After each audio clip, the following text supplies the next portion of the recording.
बोलो सीता राम राम, बोलो राजा राम राम।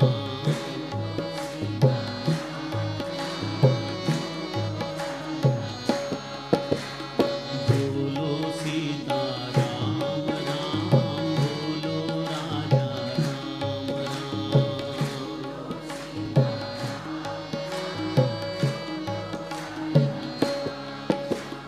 बोलो सीता राम राम, बोलो राजा राम राम।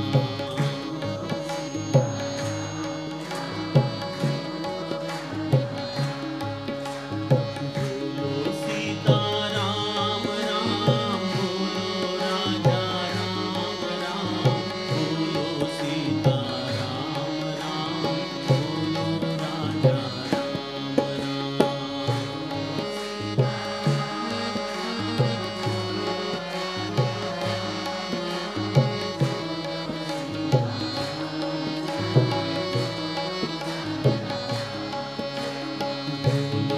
सीता राम राम, बोलो राजा राम राम।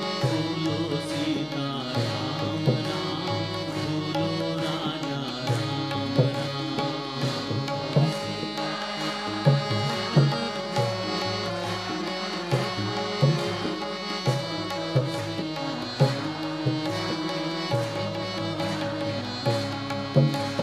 बोलो सीता राम राम, बोलो राजा राम राम। बोलो सीता राम राम, बोलो राजा राम राम।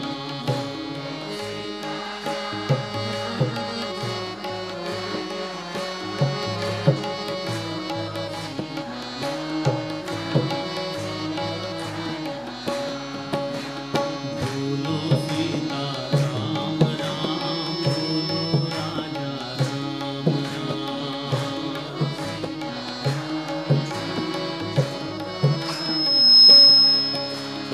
बोलो सीता राम राम, बोलो राजा राम राम।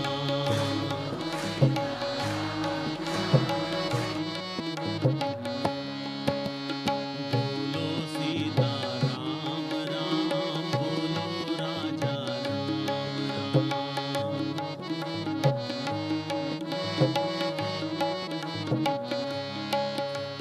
बोलो सीता राम राम, बोलो राजा राम।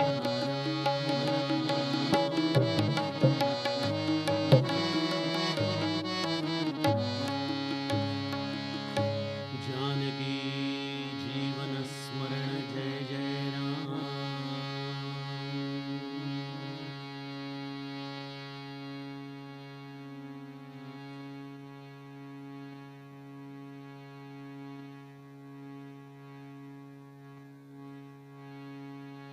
जय जय रघुवीर समर्थ, जयाचा जनी जन्म नामार्ग झाला। जयाने सदा वास नामात केला। जयाच्या मुखी सर्वदा नाम कीर्ती। नमस्कार त्या ब्रह्म चैतन्यमूर्ती।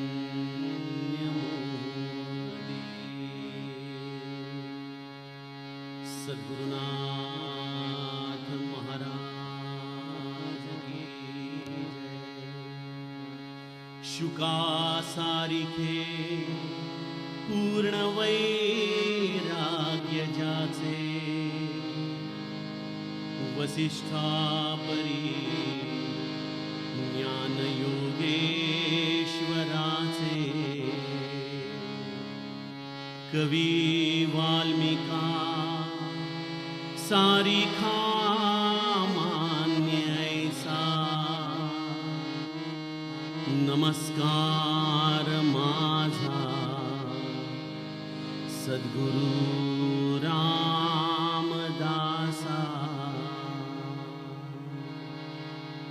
जय जय रघुवीर समर्थ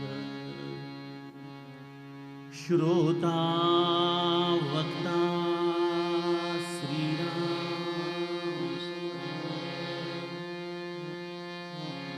जय जय रघुवीर समर्थ।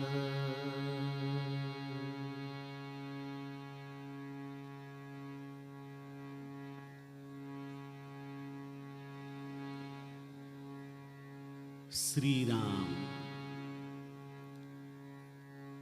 आपल्या सर्वांच्या हृदयस्थ बसणाऱ्या आत्मारामास साष्टांग प्रणिपात करून श्री ब्रह्मचैतन्य महाराज गोंदवलेकर यांच्या या 181व्या जन्मोत्सवाच्या निमित्ताने उपस्थित सर्वजण आपल्या सर्वांच्या हृदयस्थ बसणाऱ्या आत्मारामास साष्टांग प्रणिपात करतो।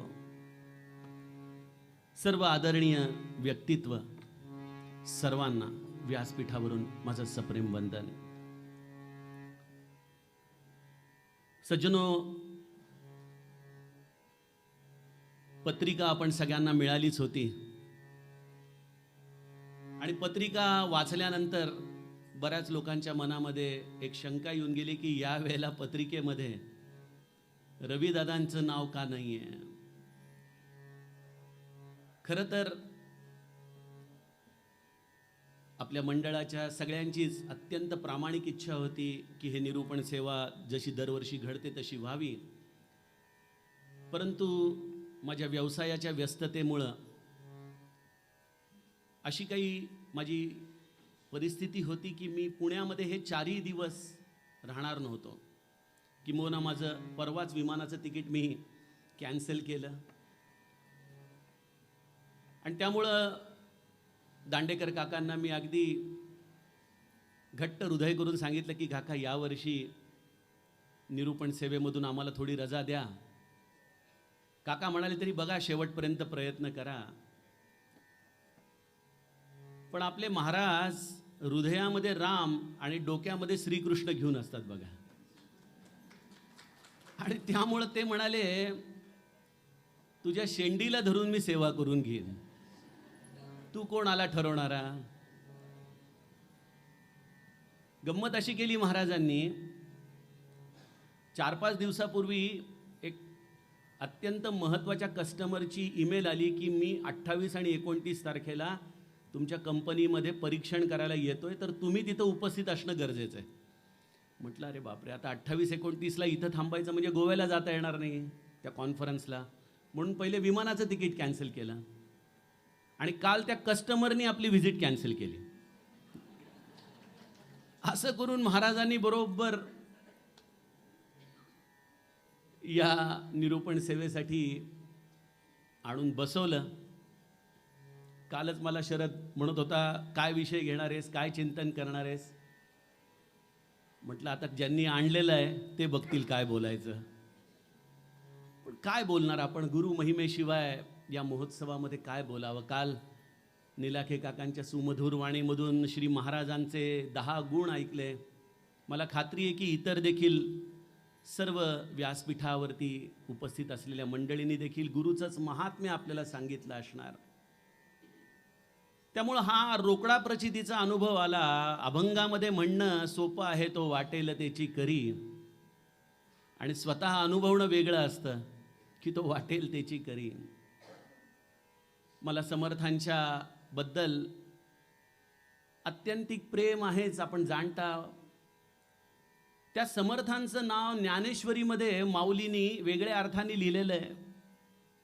11व्या अध्यायामध्ये एक श्लोक आहे, म्हणोनी समर्थ जे जे करी ते न हो न ये चराचरी, तेव्हा तुम्हा संतांची मती बोलवा मझी.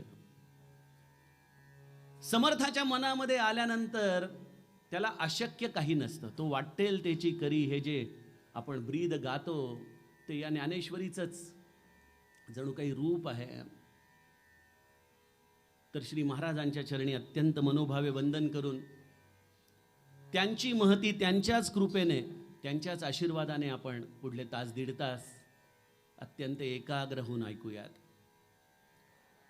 काल सकाळी इथं दर्शनाला आलो आणि आमच्या प्रशांत, आमचा सुनील आणि सगळ्या मंडळींनी साकारलेली ही कलाकृती बघितली आणि अगदी डोळे दिपून गेले. निलाखे काका देखील म्हणाले की समर्थ प्रत्यक्ष गड उतरून काशीधाममध्ये आलेले दिसत आहेत.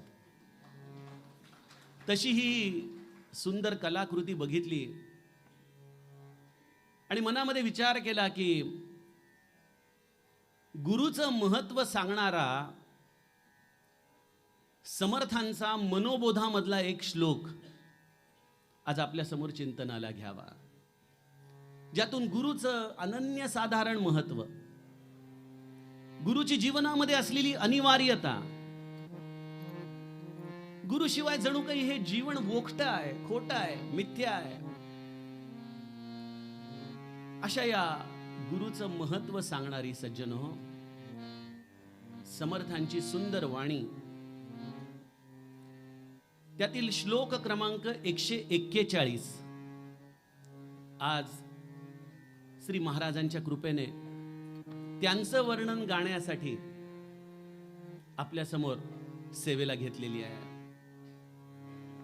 समर्थांच्या या 141व्या श्लोकाची भूमिका समजून सांगण्याच्या आधी पहिल्यांदा तो श्लोक आपल्या समोर गातो आणि मग आपण त्याची पहिले सरळ अर्थ समजून घेऊयात आणि मग त्यातून गुरुकृपेने जे त्याचे वेगवेगळे आविष्कार आपल्याला जाणवतील आपण त्याचा विचार करूयात. समर्थ माऊली गाते, म्हणे दास सायास त्याचे करावे, जनी जाणता पाय त्याचे धरावे. गुरु अंजने वीण ते आकळेना, जुने ठेवणे मी पणे ते कळेना, जुने ठेवणे मी पणे ते कळेना.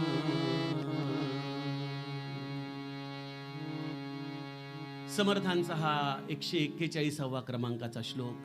म्हणे दास सायास त्याचे करावे. सायास याचा अर्थ प्रयत्न, कष्ट. समर्थ आपल्याला जीवनामध्ये आल्यानंतर जे तुम्ही सगळ्या गोष्टींसाठी राबता ना, संसारासाठी राबता, आपल्या मुलाबाळांसाठी राबता, स्वतःच्या सुखासाठी राबता, एवढे कष्ट घेता, समर्थ म्हणतात तुम्ही तुमच्या कष्टांची फक्त दिशा थोडीशी वळवून बघा. सेवेच्या आधाराने, गुरुसेवेच्या आधाराने या देहाला झिजवा. म्हणे दास सायास त्याचे करावे. पण कोणाचे? जनी जाणता पाय त्याचे धरावे. जो या जगामध्ये आपल्यासारख्या जनमानसामध्ये जो जाणता आहे, जाणता आहे म्हणजे ज्याने त्या रामाला जाणलं आहे. जाणता आपण वेगवेगळ्या टप्प्यांवरती बघतो बघा. काही लोक वैद्यकीय क्षेत्राचे जाणकार असतात, काही इंजिनिअरिंग क्षेत्राचे जाणकार असतात. प्रत्येक जण आपापल्या क्षेत्रामधला जाणकार असतो. परंतु जाणकार आणि जाणता यामध्ये एक मूलभूत फरक असा आहे की जाणकार हा द्वैत भूमिकेमधून त्रयस्थ होऊन त्या विषयाला जाणतो, परंतु जाणता मात्र त्याच्याशी तदाकार झालेला असतो, तद्रूप झालेला असतो. त्या रामाशी जो एकाकार झालेला आहे, जो रामाशी तदाकार झालाय, अशा जाणत्या सत्पुरुषाची चरण सेवा करावी. म्हणे दास सायास त्याचे करावे, जनी जाणता पाय त्याचे धरावे. अशा जो रामाला एकरूप झालेला आहे अशा जाणत्याचे आपण पाय धरावेत. त्या गुरुचे चरण सेवा केल्याने काय प्राप्त होतं? समर्थ या सेवेचं फळ आपल्याला सांगतात. गुरु अंजने वीण ते आकळेना. या सेवेचं फळ असं मिळतं की हा सद्गुरु राया तुमच्या नेत्रामध्ये ते बोधांजन प्रदान करतो. त्या बोधांजनाची प्राप्ती तुम्हाला होते आणि या गुरुकृपेने त्या बोधांजनाची प्राप्ती झाल्यानंतर एक गोष्ट आपल्या जीवनामध्ये स्वाभाविकपणे आम्हाला प्राप्त होते. जुने ठेवणे मीपणे ते कळेना. हे जुनं ठेवणं समर्थ म्हणतात तुम्हाला प्राप्त होईल. काय हो जुनं ठेवणं? आपल्या प्रत्येकाचं एक ठेव असती बघा. जुनं ठेवणं या शब्दाचा अर्थ आपल्याला बऱ्याचदा एखाद्या वस्तू रूपाने जाणवतो. ते पद आहे ना, मर्मबंधातली ठेव ही. एक अशी वस्तू जी वस्तू प्राप्त करणं हे केवळ गुरु अंजनाच्यानेच जीवाला प्राप्त होऊ शकतं. म्हणून तर आपण आपल्या रामपाठामध्ये म्हणतो ना, सद्गुरु म्हणे उठलवलाही, वस्तू आपुली शोधून पाही. या वस्तूला शोधण्यासाठी काय करावं? या गुरु अंजनाच्या शिवाय ही वस्तू जीवाला प्राप्त होऊ शकत नाही. हे गुरु अंजन सद्गुरु स्वतःच्या हाताने आम्हाला प्रदान करतो. परंतु ही वस्तू कोणाला मिळते? जनी जाणता पाय त्याचे धरावे. बघा, मनोबोधाचे श्लोक कधी सरळ वाचावे लागतात, कधी उलट्या क्रमाने वाचावे लागतात. फलश्रुती आहे गुरु अंजने वीण ते आकळेना, जुने ठेवणे मीपणे ते कळेना. आता पहिले हे जुनं ठेवणं म्हणजे काय ते तुम्हाला सांगतो. बघा, ही सगळी खटाटोप का चालली आपली? काय ध्येय प्राप्त करायचंय आम्हाला? आमचे पूज्य ब्रह्मानंद महाराज मोक्ष प्राप्तीच्या रहस्याच्या पहिल्या वाक्यामध्ये आम्हाला सांगतात, सद्गती आणि परमपदाची प्राप्ती व्हावी अशी ज्यांची खरी आणि तीव्र इच्छा असेल. सद्गती आणि परमपद. बघा, हा सगळा गोंधळ, हा सगळा प्रपंच, हा परमार्थ देखील एक प्रकारे प्रपंचच आहे, जर आमच्याकडे ध्येय नसेल तर. ध्येयाशिवाय परमार्थ करणं सज्जनो हे जणू काही मिठाशिवाय व्यंजन तयार करण्यासारखं आहे, रसहीन आहे. आणि माझ्या समर्थांना रोकडा प्रचितीचा भाग आवडतो, त्यांना उधारीचा धंदा आवडत नाही. आपण म्हणाला, हो ठीक आहे, कुठल्या तरी जन्मामध्ये होईल आमची मोक्ष प्राप्ती. नाही, याच जन्मी येणोची काळे, संसारी होईजे निराळे, मोक्ष पाविजे निश्चळे, स्वरूपाकारे श्रीराम. याच जन्मात उधारीचा धंदा नाही. काय खात्री आहे पुढच्या जन्मामध्ये पुन्हा काशीधाम पर्यंत पोहोचाल याची? आहे खात्री? गोंदवल्यापर्यंत जाल याची खात्री आहे? बघा, आपल्या श्री महाराजांनी देखील हेच सांगितलं की तुम्ही इतके कष्ट करून माझ्या गोंदवल्याला येता आणि रिकाम्या हाताने परत जाता, हे बघून माझं हृदय कळवळतं म्हणाले. हे रिकाम्या हाताने म्हणजे आपण म्हणाला, हो नाही आम्ही लाडू पेढे घेऊन येतो गोंदवल्याहून, तसं नाही. रिकाम्या हाताने परत येणं म्हणजे या ध्येयाशिवाय आपण परत आलो. काय ध्येय आहे आमचं? आम्हाला तो राम हवाय. हवाय ना तुम्हाला राम? काही जण हो म्हणतात, काही जण नाही म्हणतात. ह्या सगळ्या संतांनी आम्हाला सतत निरंतर जाग केलेलं आहे की आपण का जगतोय, का हे श्वास आहेत, का हा प्रपंच मांडलाय. सगळ्याचं ध्येय एक आहे, आम्हाला तो राम हवाय, आम्हाला त्या रामाची प्राप्ती करायची आहे. हे लक्ष ठेवलं पाहिजे जीवनामध्ये. आणि तो राम कोण आहे? तो राम सनातन आहे. सनातन म्हणजे काय? जो काळाच्या आधी उद्गम पावला त्याचं नाव आहे सनातन. त्यामुळे समर्थांनी या काळाच्या आधी जे निर्माण झालं आणि काळ संपल्यानंतर देखील जे राहणार आहे त्या वस्तूला जुने ठेवणे म्हटलेलं आहे. येतंय का लक्षामध्ये? काय पहाटे काकड्याला उठलेले असतात ना, त्यामुळे मान हलायला लागली की कशामुळे हलती कळत नाही. त्यामुळे पहिल्यांदा जुने ठेवणे या शब्दाची नीट व्याख्या समजून घ्या. जुनं ठेवणं म्हणजे माझं आत्मस्वरूप. श्री महाराजांच्या शब्दामध्ये रामाची भेट, ब्रह्मानंदांच्या शब्दामध्ये परमपद, इंग्लिशमध्ये रिअलायझेशन. या सगळ्यासाठी ही आमची धडपड चालली. या सगळ्यासाठी हा गोंदवल्याचा प्रपंच मांडलाय, हा सगळा साधनेचा प्रपंच मांडलाय. आणि जर आम्ही नेमकं तेवढंच घेणार नसूत आणि बाकी सगळं घेणार असू तर मला वाटतं आपण फार मोठा घाटा स्वतःच्या जीवनाचा करतोय, फार मोठा घाटा. ही जुनं ठेव, हे सनातन तत्व प्राप्त करण्यासाठी समर्थ म्हणतात की हे करण्यासाठी एकच मार्ग आहे. म्हणे दास सायास त्याचे करावे, जनी जाणता पाय त्याचे धरावे. गुरुवंजने वीण ते आकळेना, जुने ठेवणे मीपणे ते कळेना.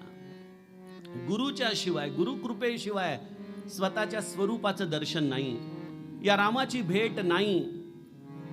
म्हणून तर आपण हनुमान चालीसेमध्ये म्हणतो ना, राम दुआरे तुम रखवारे, होत न आज्ञा बिनु पैसारे. राम दुआरे तुम रखवारे, होत न आज्ञा बिनु पैसारे. कोण आहे मारुती राया? कोण आहेत आमचे महाराज? कोण आहे सद्गुरू? तो रामाच्या दरवाजाशी उभा असलेला रखवालदार आहे. आणि रखवालदार जोपर्यंत परमिशन देत नाही तोपर्यंत रामाच्या दरबारात प्रवेश. मग कोणाची आम्हाला मखलाशी केली पाहिजे? रामाची केली पाहिजे का रखवालदाराची केली पाहिजे? होय की नाही? साधं व्यावहारिक गणित. रखवालदार जर आमच्यावर प्रसन्न झाला तर तो सोडणार.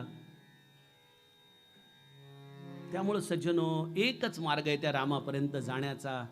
यांची कृपा संपादन केली पाहिजे.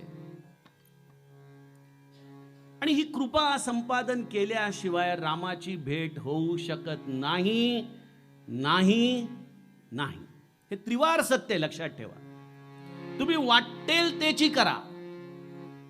तुम्हाला परमार्थामध्ये रामाची भेट होण्यासाठी, भगवत साक्षात्कार होण्यासाठी सद्गुरु कृपेशिवाय अन्य कुठलाही उपाय नाहीये.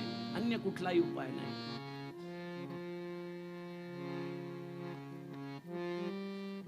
आपण या रामाची भेट अर्थात हे जुनं ठेवणं हे जर एका वस्तू रूपाने समजलं तर वस्तू रूपाने असेल तर वस्तूला पत्ता आहे, होय की नाही? आपण म्हणतो ना, एखाद्याला जर सांगायचं असेल तर तो म्हणतो, अरे त्या कपाटाला उघड, त्या कपाटाच्या डावीकडं एक बॉक्स आहे, त्या बॉक्सला उघड, त्या बॉक्समध्ये ती किल्ली आहे. म्हणजे आपण काय सांगतो? त्या वस्तूचा पत्ता सांगतो. तिथं गेलं की ती वस्तू प्राप्त होते. आता हे जुनं ठेवणं याचा पत्ता काय? तो राम कुठं आहे?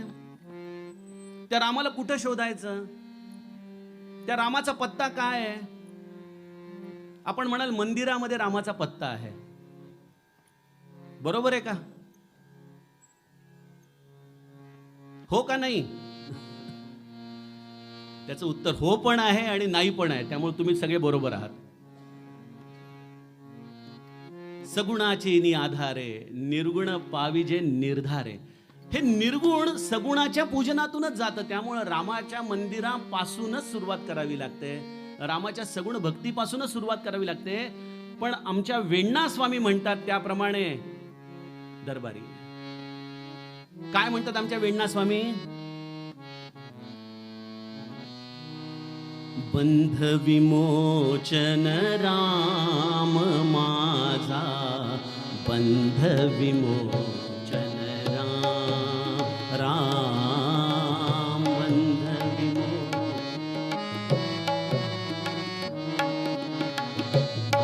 राम. मला जो सांगायचा मुद्दा आहे, विमोचन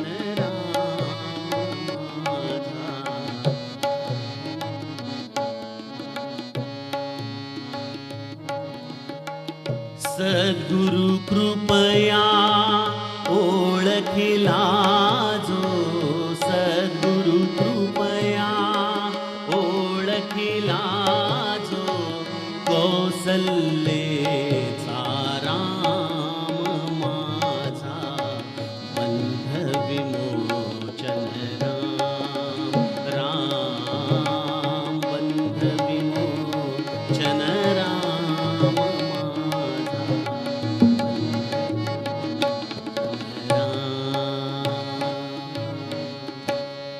सद्गुरु कृपया ओळखिला जो, कौसल्येचा राम. सज्जनो, सद्गुरु कृपा होते तेव्हा देवालयातला तो राम, जो कौसल्येचा राम आहे, त्या रामाच्या अंतरंगात दडलेलं आत्माराम तत्व आमच्या लक्षात येतं. या आत्मारामाचा पत्ता समर्थांनी मनोबोधामध्ये फार खुबीने सांगितलाय. बघा, मी मनोबोध आपल्या सर्व साधकांना अत्यंत मनापासून हात जोडून सांगेन. बघा, अवघडातले अवघड ग्रंथ वाचा, ठीक आहे, तुमची जशी प्रज्ञा असेल तशी, पण मनोबोध हे मन उपनिषद आहे. मनाला दिलेलं हे अत्यंत वेदांताचं सार आहे. मी तर गेले जवळजवळ 12-13 वर्ष समर्थ कृपेने, श्री महाराजांच्या कृपेने मनोबोध सोडून दुसरा काही विचारच करू शकत नाही, चिंतनच करू शकत नाही. कारण की माझ्या सगळ्या प्रश्नांची उत्तरं मला मनोबोधात सापडतात. कुठे आहे तो राम? कुठं शोधायचं त्याला? काय पत्ता आहे? आणि हाच प्रश्न मनोबोधामध्ये समर्थांना कल्याण शिष्याने विचारला. वसे हृदयी देव तो कोण कैसा, पुसे आदरे साधकू प्रश्न ऐसा. देहे त्यागिता देव कोठे राहतो, पुढे मागुता ठाव कोठे पाहतो, पुढे मागुता ठाव कोठे पाहतो. वसे हृदयी देव तो कोण कैसा. आणि कसं विचारतोय? पुसे आदरे, अत्यंत आदराने सद्गुरूच्या चरणी हा प्रश्न विचारतोय की स्वामी, तो राम कोण आहे? पुसे आदरे साधकू प्रश्न ऐसा. आणि काय? देहे टाकीता देव कोठे राहतो. हा देह टाकल्यानंतर हे जे आत्माराम तत्व आहे ते कुठं राहतं? आणि पुन्हा आम्हाला जन्माला घालताना 15व्या अध्यायात सांगितलंय ना, वायुर्गंधा निवाशयात, संस्काराप्रमाणे पुन्हा नवीन देह धारण करतो ना तो. मग तो राहतो म्हणजे ते राम तत्व कुठं राहतं आणि कुठून कुठं पुन्हा येतं? किती सुंदर प्रश्न आहे की नाही? हा प्रश्न पडला पाहिजे सज्जनो साधनेत. हे प्रश्न पडत नसतील तर आपण अजूनही खरंच साधनेला सुरुवात केलेली नाहीये. तो राम कुठं राहतो? कुठं राहतो तो राम? आणि आमचे समर्थ झट दिशेने उत्तर देतात. वसे हृदयी देव तो जाण ऐसा. कसा ऐका? नभाचे परी व्यापकू जाण तैसा. अरे कुठे गेलाय? नभाचे परी व्यापकू जाण तैसा. सदा संचले येतना जात काही. तया वीण रीता कोठे ठाव नाही. तया वीण कोठे रीता ठाव नाही. आपल्या डोळ्याच्या जर सगळ्यात जवळ कोणी असेल तर तो राम आहे.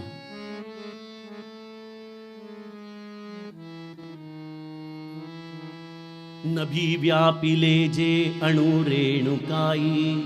अणुरेणू छोटातला छोटा कण. रीता ठावया राघवे वीण नाही. तया पाहता पाहता तेची झाले. तेथे लक्ष आलक्ष सर्वै बुडाले. सगळ्यात जवळची वस्तू जर कुठली असेल तर तो राम आहे. सगळ्यात जवळ. म्हणजे ज्या सद्गती आणि परमपदाची प्राप्ती करायची आहे तो राम कुठं राहत नाही, तो कुठून येत नाही, तो नित्य माझ्या जवळ आहे. पण आम्हाला अजून एक जगद्गुरूंसारखी अनुभूती नाही ना. जेथे जातो तेथे तू माझा सांगाती. चालवीसी हाती धरोन्या. कळत नाही आम्हाला तो राम कुठे. राम कुठे राम. म्हणून तर माझे श्री महाराज म्हणतात जनीवनी माझा आहे रघुनाथ. भक्तांचे अनर्थ वारी तसे. अरे जनीवनी तो राम माझा केवळ मंदिरापुरता मर्यादित नाही. त्या मंदिरामध्ये त्या रामाची पूजा करता करता सगळ्या विश्वामध्ये भरलेला तो राम हे त्या रामाचं स्वरूप आहे. तो आत्ताही तुमच्या जवळ आहे, अगदी निकट आहे.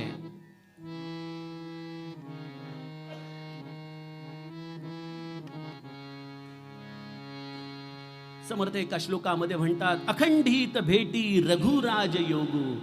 मना सांडिरे मी पणाचा वियोगू. अखंडित भेटी. अखंडित निरंतर त्या रामाचं दर्शन आहे. निरंतर म्हणजे ज्या ध्येयाला आम्ही प्राप्त करण्यासाठी धडपडतोय ते ध्येय तर आमच्या बरोबरच फिरतंय, पण आम्हाला त्या ध्येयाची अजूनही प्राप्ती झाली नाही. काय म्हणावं याला म्हणतात अज्ञान. याला म्हणतात देहबुद्धी.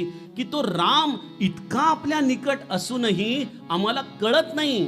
म्हणून समर्थ म्हणतात कळेना कळेना कळेना ढळेना. ढळेना ढळे संशयोही ढळेना. गळेना गळेना अहंता गळेना. बळेया कळेना मिळेना मिळेना.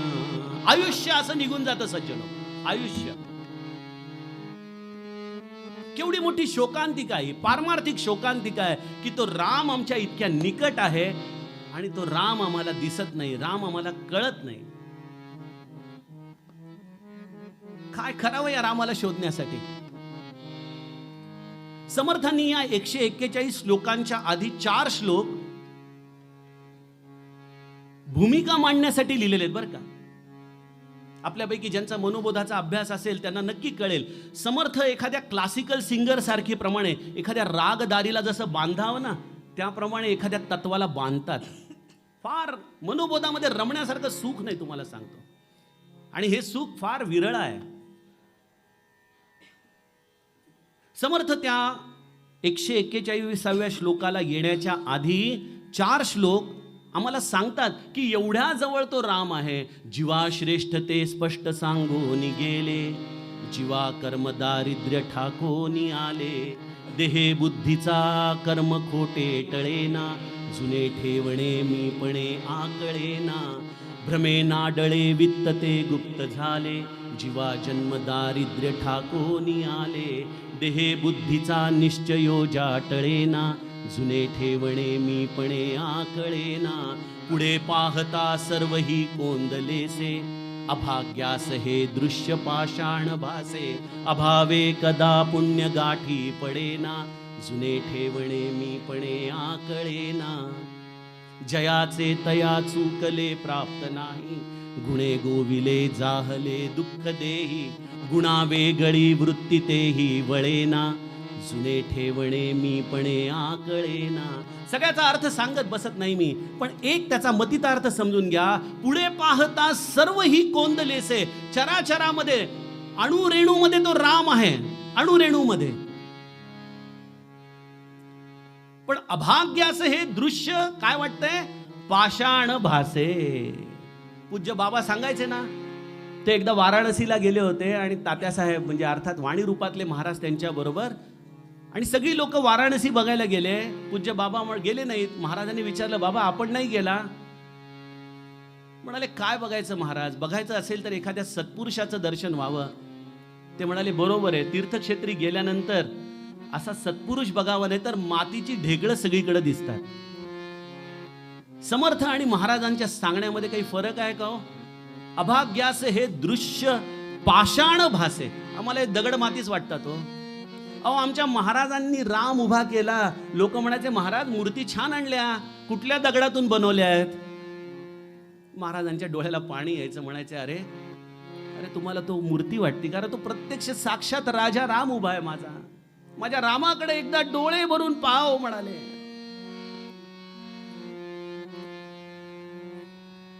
आम्ही मंडळी तेवढं सोडून बाकी सगळं करतो. गोंदवल्यामध्ये कृपा म्हणजे काय, गरमागरम आमटी प्यायला मिळावी, छान राहायची सोय व्हावी आणि मागच्या दरवाजाने दर्शन व्हावं, झाली कृपा. सज्जनो, नाव ग्रोप बालवाडी सोडा आता. अहो, आपला तो समर्थ सत्पुरुष एवढा आपल्या मागं उभा आहे आणि आपण कृपेच्या एवढ्या छोट्या व्याख्यांमध्ये अडकलोय.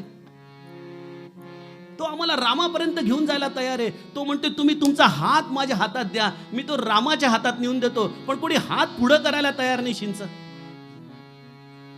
आम्हाला तो राम नकोच आहे, पण नुसत्या माना हलवतो. त्यामुळे मोक्ष प्राप्तीचं रहस्य मी पुढचं वाचतच नाही. मी पहिल्या ओळीलाच म्हणतो, विकेट पडली. कारण खरी आणि तीव्र इच्छा. आणि मला वाटतं, जर संतांना तुम्ही आनंदित करण्यासाठी सगळं करता, पेढे, लाडू, नारळ, हार, तुरे सगळं वाहता, पण महाराजांना खरा आनंद तेव्हा होईल. ते समाधी म्हणजे ते दोन पादुका नाही, ते दोन डोळे आहेत. ते दोन डोळे तुमच्याकडे बघत असतात. खरंच तुम्हाला राम हवाय का? महाराज म्हणाले, मी एखाद्या भिकाऱ्यासारखा आशाळभूतपणे तुमच्याकडे बघत असतो. तुम्हाला रामाचं प्रेम हवंय का? तुम्हाला तो राम हवाय का? खरोखर सज्जनो, हे आपल्या संप्रदायाचं दारिद्र्य आहे की आज तशी लोक तयार होत नाहीयेत. श्रवण संपलंय लोकांचं, लोकांना ऐकायची इच्छा नाही राहिली. सत्संग नकोय लोकांना, शुद्ध परमार्थ ऐकायचा नाहीये. जागे व्हा सज्जनो, जागे व्हा. आयुष्याचा काळ चाललाय बघा, झटझट झटझट. कालच बघितलं ना, 24 तासापूर्वी. जाणीव होती का कोणाला काय होणार आहे? पुन्हा जन्माला यायचं, पुन्हा एवढी साधना, पुन्हा हे सगळी गडबड. अरे हा मिळालाय जन्म, हा का वाया घालवताय?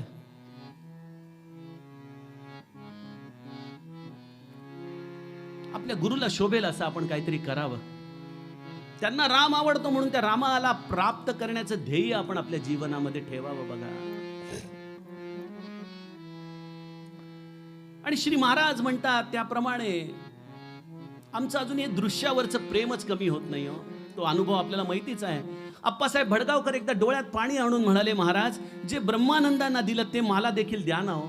मला देखील 3 अवस्थांच्या पलीकडे घेऊन चला ना. जागृती, स्वप्न, सुषुप्ती या 3 अवस्थांच्या पलीकडं ही जी तुर्यातीत अवस्था आहे, त्या अवस्थेचा मला अनुभव द्या ना देवा.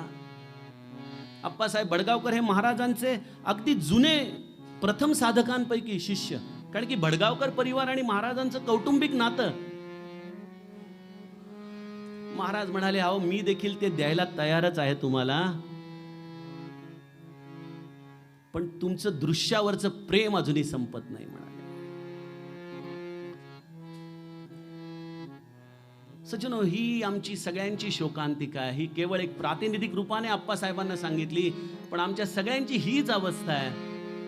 आम्ही या दृश्य जगातून बाहेर पडू शकत नाही. गुणे गोविले जाहले दुःख देही, या त्रिगुणांनी आम्हाला गोवून टाकलंय. गुंता झालाय सगळा मनाचा.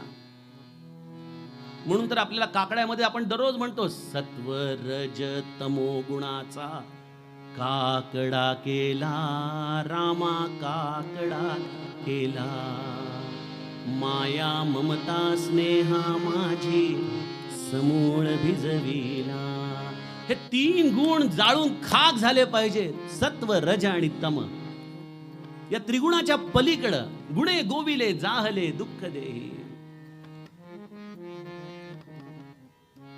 पण हे सगळं करण्यासाठी तुम्ही कितीही प्रयत्न केले तरी रामाची प्राप्ती होऊ शकत नाही. ती रामाची प्राप्ती होते ते एकानेच. म्हणे दास सायास त्याचे करावे जनी जाणता पाय त्याचे धरावे. गुरु अंजने वीण ते आकळेना जुने ठेवणे मीपणे ते कळेना. आणि आमच्या सगळ्यांचं हे परम भाग्य आहे सज्जनो की त्या रामाचं दर्शन देऊ शकणारा समर्थ सद्गुरू आमच्या जीवनात आला.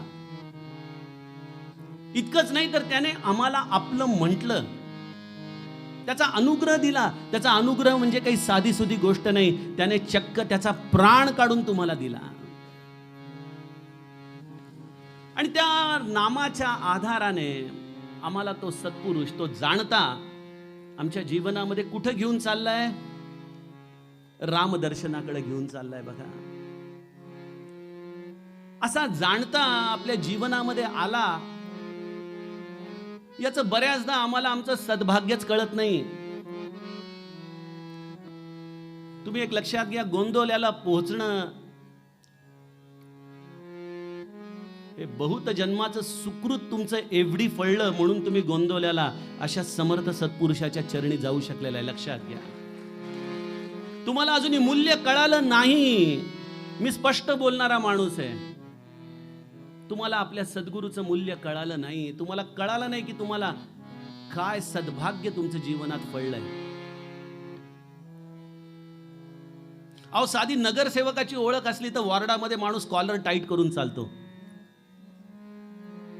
इथं नुसताच आम्ही गजर करायचा का? अनंत कोटी ब्रह्मांड नायक राजाधिराज. तो अनंत कोटी ब्रह्मांडाचा नायक आहे आणि आपण त्याचे आहोत. मग आपण कसे पाहिजे? समर्थांसारखा आमचा अभिमान पाहिजे. रामदास अभिमानी. माझा गुरु माझा आहे, माझे महाराज माझे आहेत. बघा, मी अनेक लोकांना भेटत असतो. या कथेच्या निमित्ताने अनेक ठिकाणी जाणं होतं. मी कोणाला नावं ठेवत नाही किंवा कोणाचं मी मूल्यांकन करण्याचा मी अधिकारी नाही. पण मी बघतो लोक सद्गुरू म्हणून कोणाचेही पाय धरतात. हो, कोणाचेही.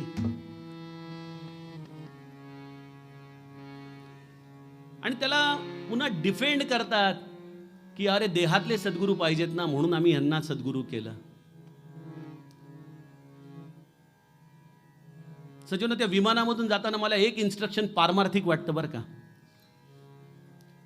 ते सुरुवातीला जे सेफ्टी इन्स्ट्रक्शन देतात ना, त्याच्यामध्ये एक वाक्य सांगतात कि हवा का दबाव कम होने पर ऑक्सीजन मास्क अपने आप नीचे आएंगे. पहले अपना ऑक्सीजन मास्क परिधान करे और फिर दूसरों की मदद करे. कळालं का?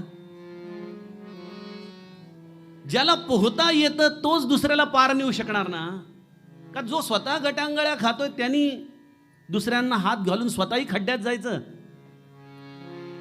आणि अनफॉर्च्युनेटली आजच्या काळात ना जगामध्ये गुरु होण्याची स्पर्धा लागली. साधक कोणाला व्हायचं नाहीये. बद्धावरून डायरेक्ट सिद्ध मध्ये काही व्हायचंच नाहीये. गुरु कधी येत नाही, गुरु कधी जात नाही. गुरुला आम्हाला आमच्यासाठी जिवंत करावं लागतं. बघा, हा जाणता आहे, निरंतर आहे. तुम्ही त्याला किती जिवंत करताय हे तुमच्या भावनेवरती अवलंबून आहे. आणि ती भावना कुठून येते? ज्याला आपल्या जीवनामध्ये असा सद्गुरू मिळाल्याचं मूल्य कळालं, त्याला त्याच्या जीवनामध्ये त्याला जिवंत करता येतं. बरं, म्हणून आमचे रामानंद महाराज एका सुंदर अभंगामध्ये फार महत्वाची गोष्ट सांगून गेलेत. फार सुंदर शब्द आहेत. काही शब्द,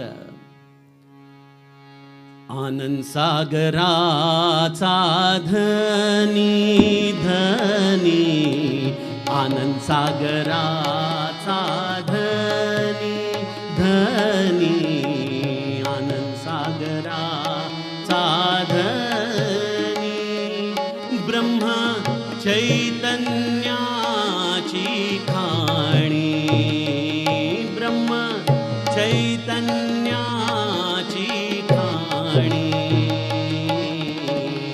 ते में देखिए ले पाय पाय, ते म्या देखिए ले पाय पाय, ते म्या देखिए ले पाय, महद भाग्याचा उदय, महद भाग्याचा उदय,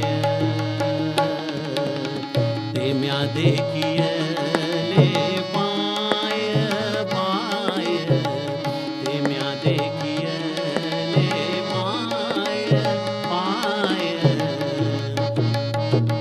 आनंद सागराचा धनी, ब्रह्म चैतन्याची खाणी, महत भागते म्या देखियले पाय, महत भाग्याचा उदय. जीवनामध्ये असा जाणता येणं सज्जनो हे महत भाग्य आहे. जीवनाचे सगळं सुकृत फळतं ना, त्यावेळेला गोंदवल्याचं दार आपल्यासाठी उघडतं बरं का. बघा आमच्या विभीषणाने देखील हेच म्हटलं ना, अब मोहि भा भरोस हनुमंता, बिनु हरि कृपा मिलहि नहीं संता, जो रघुवीर अनुग्रह कीना, तो तुम मोहि दरसु हटी दीना. रामाने कृपा केली म्हणून हनुमंता तुझ्यासारखा संत माझ्या दारात आला रे. आता माझा भरोसा झाला की बिनु हरि कृपा मिलहि नहीं संता.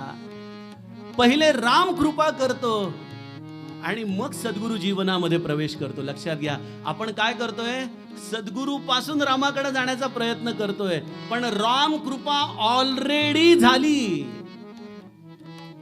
ज्या राम दर्शनाची तुम्हाला अभिलाषा आहे ना, तो रामाचं ऑलरेडी तुमच्यावरती कृपा झाली. आणि त्या रामाने चालता बोलता राम आपल्या जीवनामध्ये पाठवला, ज्याचं नाव आहे ब्रह्मचैतन्य, ज्याचा आपण जन्मोत्सव करतोय. तो राम आहे. आम्हाला तो कळाला नाही, तो एखाद्या जवाहिराला कळतो. म्हणून आमचे ब्रह्मानंद म्हणून गेले ना, महाराजा समान नाही त्रिभुवनी, आनंदाचे खाणी गुरुराव, आनंदाचे खाणी गुरुराव, आनंदाचे खाणी गुरुराव. गुरुराव माझे रामची केवळ, हो गुरुराव माझे रामची केवळ, गुरुराव माझे रामची केवळ. वासनेचे मूळ दूर केले, वासनेचे मूळ दूर केले, वासनेचे मूळ दूर केले. महाराज माझे कोण आहेत, कोण आहेत, रामची केवळ. अरे गुरु पासून राम नाही, राम हाच गुरु आहे. म्हणून माझे जगद्गुरु म्हणून गेले, गुरु तेची देव ऐसा ज्याचा भाव. गुरु तोची देव आहे, तोच राम आहे. आणि त्याच्या हातामध्ये हात देणं म्हणजे सज्जनो आपलं सर्वस्व त्याला समर्पण करणं आहे. म्हणे दास सायास त्याचे करावे, जनी जाणता पाय त्याचे धरावे. गुरु अंजने वीण ते आकळेना, जुने ठेवणे मीपणे ते कळेना. तो राम आमच्या जीवनात ब्रह्मचैतन्याच्या रूपाने आला, नाम रूपाने आला. आणि तो फक्त एवढंच म्हणतोय की तुम्ही तुमचा हात माझ्या हातामध्ये द्या. समर्थ म्हणतायत असा समर्थ सद्गुरू तुमच्या जीवनात आला. आता एक करा, जनी जाणता पाय त्याचे धरावे. त्याचे पाय धरा म्हणतायत. पाय धरायचं म्हणजे काय करायचं? आम्ही मंडळी पाय धरायलाही वेळ लावत नाही आणि पाय ओढायलाही वेळ लावत नाही. लक्षात घ्या. करतो की नाही आपण आपल्या महाराजांबाबत असं? थोडस मनाविरुद्ध होऊ द्या. आहे की नाही भांडायला लगेच पदर खोचून? का हो महाराज असं केलं? म्हणजे ज्याला आपण पाय धरणं म्हणतो ती प्रक्रिया म्हणजे केवळ नमस्कारापुरती मर्यादित नाहीये. त्या सांगलीच्या होत्या ना,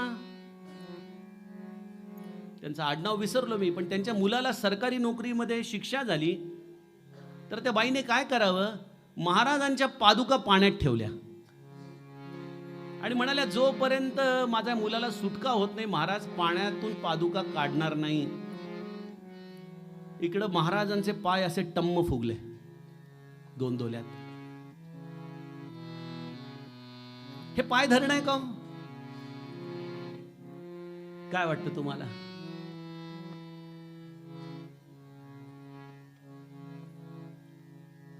पाय धरणं याची सुरुवात आहे वंदन. वंदन भक्तीमध्ये समर्थांनी म्हटलंच आहे ना की साधूला साष्टांग भावे नमस्कार केला की त्या साधूला आपली चिंता लागते.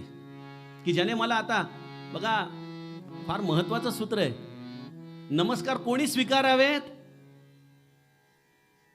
हे जर दासबोध असा उलटा वाचला ना की कळतं. आपल्याला फार आनंद वाटतो लोकांनी नमस्कार केला की वा वा वा मी मोठा मी मोठा. नमस्कार कोणी स्वीकारावेत?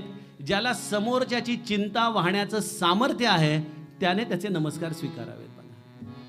आपल्याला इथं आपली चिंता हरता येत नाही, दुसऱ्याची चिंता काय हरणार आपण? सज्जनो, इथं अहंकार हा फार मोठा शत्रू आहे आपला. आपण काहीतरी व्हायला जातो परमार्थात.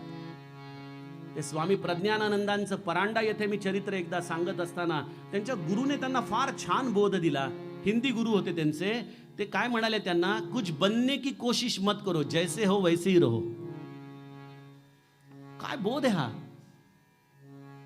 आम्ही काय करतोय? परमार्थामध्ये काहीतरी सिद्ध करायला जातोय. मी असा, मी गुरु, किंवा मी श्रेष्ठ साधक, मी ज्येष्ठ साधक.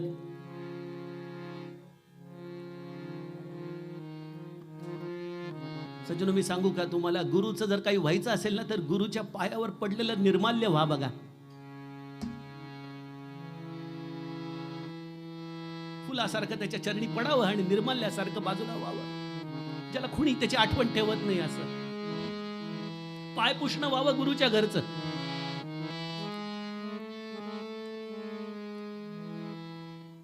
काही व्हायचंच असेल तर गुरुच्या दारातलं पाय पुष्ण व्हा. काही व्हायला जाऊ नका तिथं. फार घाट्याचा सौदा आहे.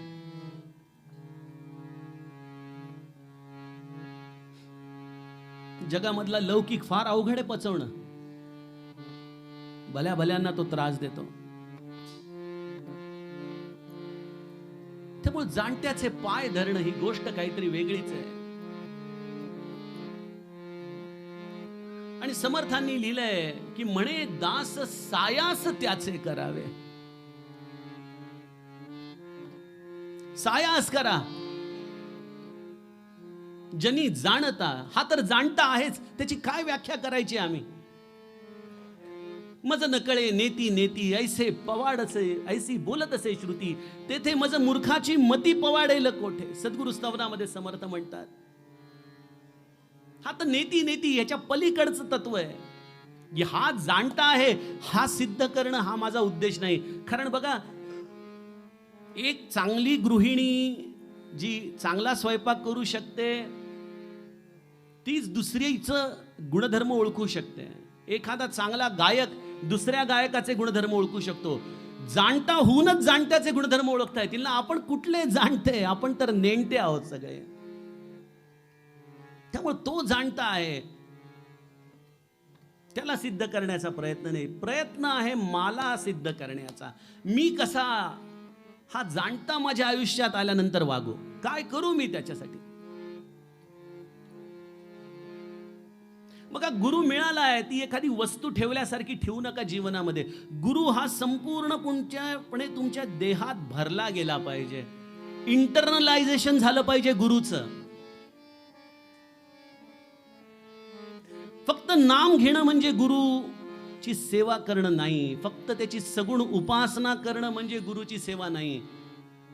गुरु माझ्या अंगामध्ये, रोमारोमामध्ये, रक्ताच्या थेंबामध्ये भरला गेला पाहिजे.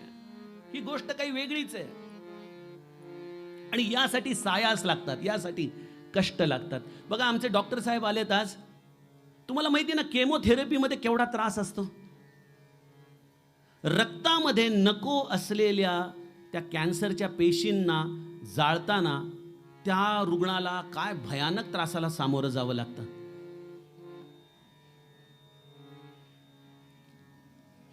हे जे कष्ट आहेत ना, ते गुरुचं इंटरनलायझेशन होताना एका साधकाला जावं लागतात त्या प्रक्रियेमधून. तुम्ही आहात का तयार? समर्थ जेव्हा इथं सायास म्हणतात, कष्ट म्हणतात, तेव्हा त्या कष्टाची जाणीव तुम्हाला कळून घेतली पाहिजे. ब्रह्मानंद बुवा जेव्हा म्हणतात की महाराजांनी मला अगदी आपल्यासारखं करून टाकलंय, हा शब्द बोलणं फार सोपं आहे सज्जनो, फार सोपं आहे. पण गुरुला आपल्या अंतःकरणामध्ये, आपल्या रोमारोमामध्ये भरून घेणं, यासाठी ब्रह्मानंदांनी काय झिजवलंय याची आपल्याला कल्पना आहे का?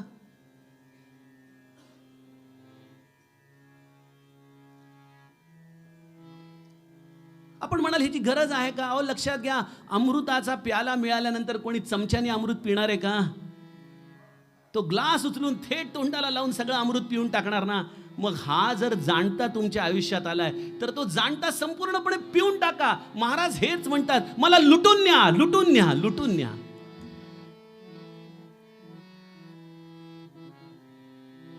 पण कोणी लुटणारा मिळतच नाही म्हणाले मला. आणि हे लुटणं वेगळं आहे, इथं सायास आहेत. जरी महाराज म्हणाले की माझा राम हा कष्ट साध्य नाही, तो प्रेम साध्य आहे, पण त्या प्रेम साध्यामध्ये कष्ट करायचे नाही असं महाराज म्हणाले नाहीत. कष्टाची जाणीव न होऊ देणं हा कष्ट साध्य आहे. त्यामुळे सायास हा शब्द इथं 100% लागू पडतो. इथं कष्ट आहेत. मी आणखीन सोपं करून सांगतो. बघा, एक साधी डिग्री मिळवायला तुम्हाला 17-18 वर्ष झिजावे लागतं, तेव्हा ती डिग्री मिळते 20व्या वर्षी. तुम्हाला इथं परमपद प्राप्त करायचंय. तुम्ही असं विचार करता की आज अनुग्रह झाला आणि उद्या मला रामाचं दर्शन व्हावं? इथं झिजवावं लागेल. इथं त्या गुरुचं इंटरनलायझेशन झालं पाहिजे तुमच्या आत.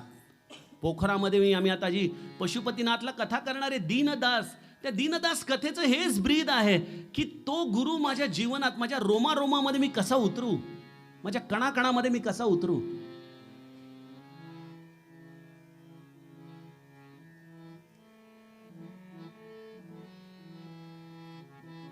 आणि ह्याला कष्ट आहे सज्जनो. ही केमोथेरपी आहे पारमार्थिक. काय कष्ट केले पाहिजेत आपल्याला?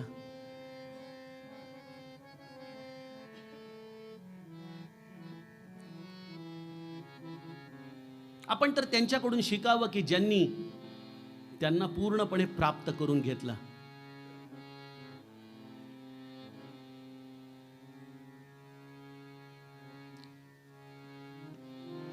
सज्जनो, हे सायास करण्याचे माझ्या हिशोबाने 3 मार्ग मला दिसतात. पहिली गोष्ट,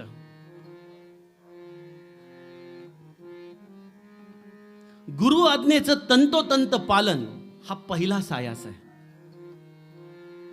गुरु आज्ञेचं तंतोतंत पालन.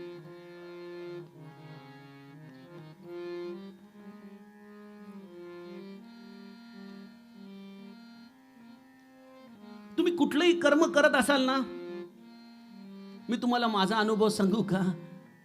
निज अनुभव अब कहूँ खगेसा, बिनु हरी भजन न जाही कलेसा. हा निज अनुभव फार महत्वाचा असतो.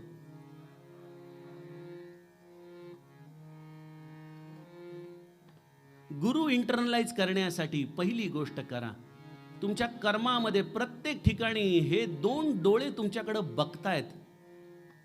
ती पांढरी मिशी तुम्हाला दिसतीये, तो हातामधला दंड तुम्हाला दिसतोय, ती जपाची माळ तुम्हाला दिसतीये.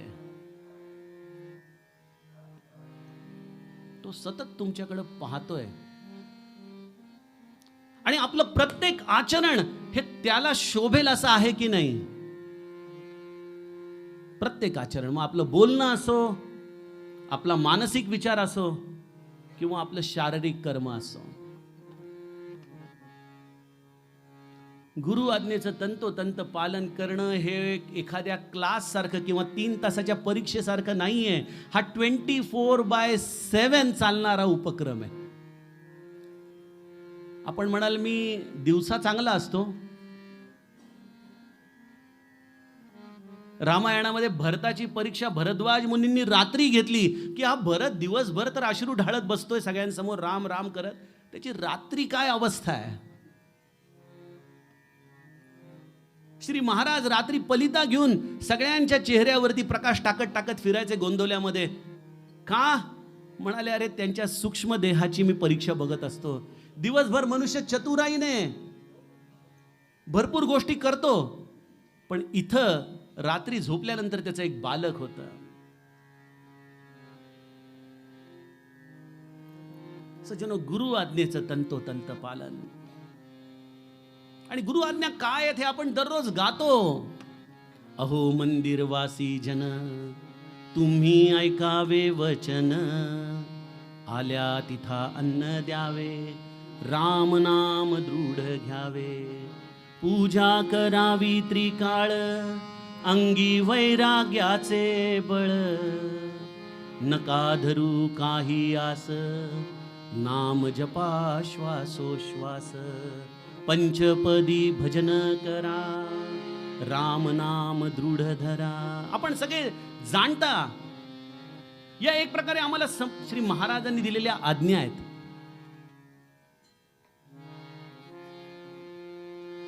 आम्हाला या आज्ञांचं तंतोतंत पालन 24/7 करता येणं, मला सांगा, कष्टप्रद आहे का सहज आहे? आहे ना? चुकतो की नाही आपण? असं कोणी आहे का की जो 24/7 बिनचूकपणे राहतोय? चुकतो आपण. पण मला असं वाटतं की परमार्थामध्ये पहिली पायरी आहे की मी चुकतो आहे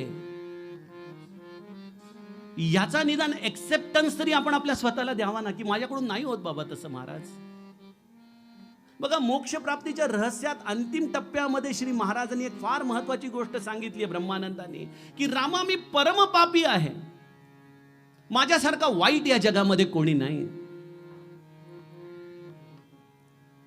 ही माझ्याकडून चूक होत आहे, मी चुकतोय, याची कबुली तरी निदान करता येणं. काय होतं, महाराजांच्या भाषेत सांगतो की मी जसा आहे तसाच राहून मला राम हवाय. असं होईल का? मला बदलायला हवं की नको? साताऱ्याचे पेठे काकांचा एक फार सुंदर शब्द आहे, वृत्त्यंतर झालं पाहिजे परमार्थामध्ये. मी नेहमी नामाच्या 2 बाजू सांगत असतो. एक आहे नामाची क्वांटिटी आणि एक आहे नामाची क्वालिटी. एखादं औषध दिवसातून 3 वेळेला घ्यायला सांगितलं तर ते 3 वेळेला औषध घेतल्यानंतर रुग्णांनी सांगितलं पाहिजे ना, हा आता मला बरं वाटतंय, का नुसतीच औषधं घेत राहायची? नाम हे जर औषध आहे, नित्यनेम प्रातःकाळी, माध्यान काळी, सायंकाळी, हे राजवैद्याने औषध दिलंय. आपण नाही का डॉक्टरकडे लिहितो, एक सकाळी घ्या, एक दुपारी घ्या, एक संध्याकाळी घ्या. समर्थांनी काय केलं? नित्यनेम प्रातःकाळी, माध्यान काळी, सायंकाळी, राम नाम सर्व काळी. सर्व काळ, निरंतर. पण हे करत असताना याने काय झालं पाहिजे? समर्थांचे सगळे श्लोक जर तुम्ही नीट बघाल, नामदेवाचे घ्यावे रूपमनी आठवावे, आणि काय? त्याने समाधान पावावे. समाधान प्राप्त झालं पाहिजे. हा समाधानाचा भाग, हा क्वालिटीचा भाग आहे. तुमचं चित्त शांत झालं पाहिजे, निवलं पाहिजे, समाधानात राहिलं पाहिजे. त्यामुळे सज्जनो, नामाचा गुणवत्तेचा भाग हा आहे की आम्हाला या अशा पद्धतीने या दीनदासाचा चरणरज होता यायला पाहिजे. आपण पापी आहोत, आपण चुकत आहोत, निदान याची कबुली येणं हे फार महत्वाचं आहे. इथं सायास लागतात. गुरु आज्ञे पालनामधलं ब्रह्मानंद महाराजांनी एकच गोष्ट केली. महाराज त्यांच्याबद्दल बोलताना म्हणतात, जे नाम मी तुम्हाला दिलं तेच नाम मी ब्रह्मानंदांना दिलं. त्यांनी ते आपलं सर्वस्व मानलं, तुम्ही मानत नाही. नामाला सर्वस्व मानणं. सज्जनो, या जन्मोत्सवाच्या निमित्ताने आपण अशी धारणा करू शकतो का की जगामध्ये जर कशाने मला रामाची प्राप्ती होईल तर ती फक्त नामानेच होईल, मला अन्य काहीच करायची गरज नाही. हे सर्वस्व मानणं आहे. आणि ते नाम निरंतर दृढतेने, निग्रहाने, त्याच्या एका नित्य नेमाने, संख्यात्मक दृष्टीने करत असतानाच त्याची गुणात्मक बाजू देखील अत्यंत नियमाने सांभाळणं, या गोष्टी दोघांमध्येही विवेकाने कराव्या लागतात. नाही तर एका बाजूला नाम चाललंय आणि एका बाजूला लोकांचे गुणदोष चिंतन चाललंय. नाही, कुठेतरी चुकतंय. मी नाम घेतोय ना, मला सांगा, ज्या वाणीने नाम घ्यायचं त्याच वाणीने लोकांचे दोष बोलायचे, त्याच वाणीने लोकांच्या बद्दल कपट करायचं, असं होऊ शकेल का? पण आम्ही करतो. आम्हाला नियमाने नाम घेत असताना हा विवेक रूपी, बघा, सायास इथं आहेत. नाम घेण्यामध्ये सायास नाहीत. सायास इथं आहेत की मी लोकांची निंदा कशी टाळू शकेन. ज्या क्षणी निंदा सुरू होईल त्या क्षणी कान बंद करता यायला पाहिजेत. ज्या क्षणी दोषांचं उच्चारण करायची वेळ येईल त्या क्षणी जीभ आपली चपापली पाहिजे. अरे मी काय बोलतोय? माझ्या गुरूंनी मला नाम ज्या जिभेने घ्यायला सांगितलं त्या जिभेने मी असं करतोय. ज्या मनाने मी महाराजांची मानस पूजा करतो त्याच मनाने मी लोकांच्या बद्दल वाईट विचार करतो. हा सायास आम्ही कधी करणार? हा सायास आहे सज्जनो. प्रयत्न इथं आहे. ज्या हातांनी मी महाराजांची पूजा करतोय, ज्या हातांनी मी फोटोला, तसबिरीला दररोज हार घालतोय, ते हात माझे कुकर्मामध्ये कसे पडू शकतात? ज्या पायांनी मी रामाची प्रदक्षिणा करतोय, ज्या पायांनी मी तीर्थयात्रा करतोय, ते पाय कुकर्मामध्ये मी कशा पद्धतीने गुंतवू शकणार? बघा, हे सगळं करण्यासाठी विवेक आपल्या हृदयामध्ये जागृत ठेवणं हा सायास आहे. हा सायास आहे, हा प्रयत्न आहे. बघा, आणि हा जमत नाही आम्हाला. इथं आम्हाला सुधारणा करायला पाहिजे. इथं मग गुरु आपल्या इंद्रियांमधून आत आत आत आत उतरायला सुरुवात होतो. आज एकादशी आहे. माऊली हरिपाठामध्ये जे गाते पडदीप, फार सुंदर माऊलींनी सांगितलंय बघा. एक तत्व नाम दृढ धरी मना,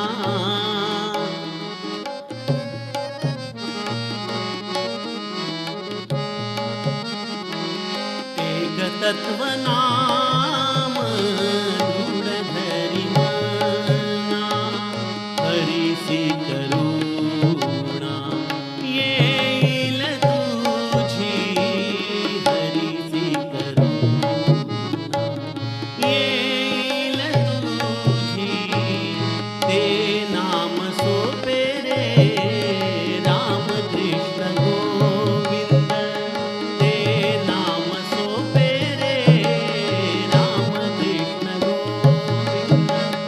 वाचेसी सद्गद जपे आधी, वाचेसी सद्गद जपे आधी, एक तत्व नाम रूढ धरी मना, एक तत्व नाम रूढ धरी मना.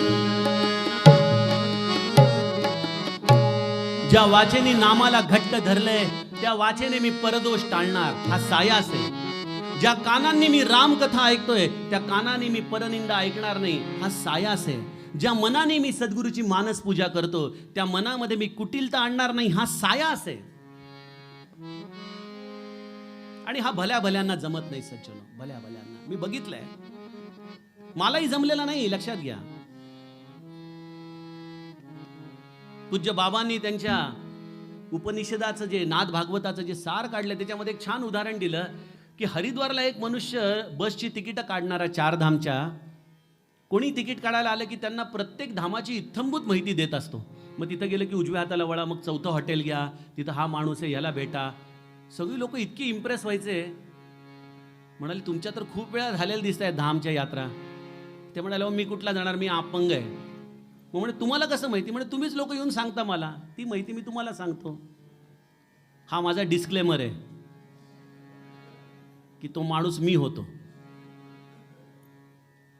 जे तुमच्यासारख्या संत सज्जनांकडून ऐकलं, जे बाबांच्या पुस्तकांमध्ये वाचलं, जे गोंदवल्याने शिकवलं घडवलं, तेच तुम्हाला सांगतोय. एक तत्व नाम दृढ धरी मना. प्रयत्न करा सज्जनो, प्रयत्न करा, सायास करा. तो राम हवाय ना आपल्याला, इतका निकट असलेला राम हवाय ना आम्हाला. मग या इंद्रियांवर एक प्रकारे आम्हाला विजय मिळवता यायला पाहिजे आणि त्यासाठी गुरु आज्ञा पालन हे फार सुंदर शास्त्र आहे. दुसरी गोष्ट, मी 3 मार्ग सांगितले तुम्हाला. दुसरी गोष्ट, गुरुच्या इच्छेमध्ये इच्छा मिसळून जगायला शिका. अमुक व्हावं, तमुक व्हावं, असं व्हावं, तसं व्हावं, हे व्हावं, ते व्हावं. आमच्या जीवनामध्ये अनंत इच्छा असतात बघा आमच्या, पण प्रत्येक वेळेला तसंच घडतं असं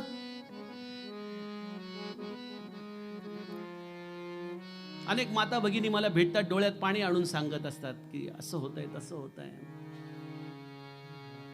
सज्जनो, हे नाम घेणारा महादेव झाला पाहिजे, शिव झाला पाहिजे. ते हलाहल त्याला कंठी धारण करता यायला पाहिजे. कंठी धारण करणं म्हणजे काय, ना त्याची मुखाने वाच्यता करणं आणि ना त्याचा हृदयामध्ये जाऊन दाह सहन करणं.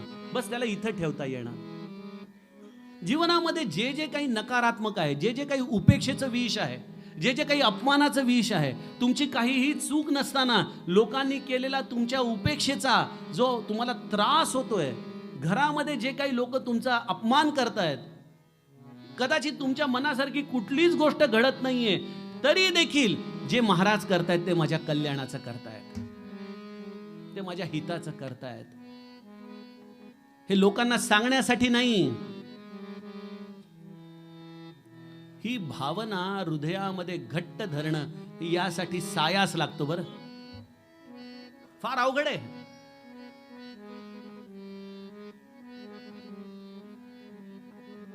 ज्याला हे करता आलं ना, महाराज काय म्हणतात, तुम्ही गोंदवल्याला येऊन काय शिकायचं तर गिळायला शिकायचं. आम्ही त्याचे वेगळेच अर्थ काढले. गिळायला शिकायचं याचा अर्थ. आणि बघा सज्जनो, काय माहिती का, हे फार नटखट पात्र आहे बरं का. हे काही साधं पात्र नाहीये. इतक्या लीला रचतात आणि त्या लीला नाट्यामध्ये तुम्हाला असं एखाद्या अभिनय करायला भाग पाडतात. ते मुद्दामून अशी परिस्थिती आणतात की तुमचा उद्वेग झाला पाहिजे, तुमची उपेक्षा झाली पाहिजे, तुमच्या वाटेला अपमान आला पाहिजे. मुद्दामून अशा पद्धतीने ही लीला नाट्य रचतात. या सगळ्या आपण असा विचार करावा की महाराजांना वाटलं की हे जरा आता मडकं पक्क झालेलं दिसतंय म्हणून धरलंय आपल्याला परीक्षेसाठी. इथं जर तुम्ही असं म्हटला की महाराज मी तर एवढी सेवा करतो, माझं काय चुकलं, मग मला असं तुम्ही का करता, तर पुन्हा भट्टीमध्ये जा. तुमचं सतत एकच पालुपद असलं पाहिजे, महाराजांची इच्छा राम करता. जमणार आहे?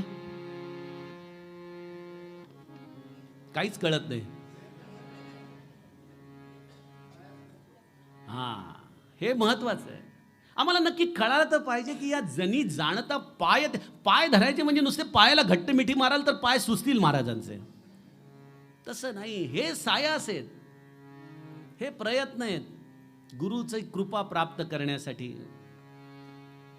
आणि हा कृपेचा मार्ग खडतर आहे सज्जनो.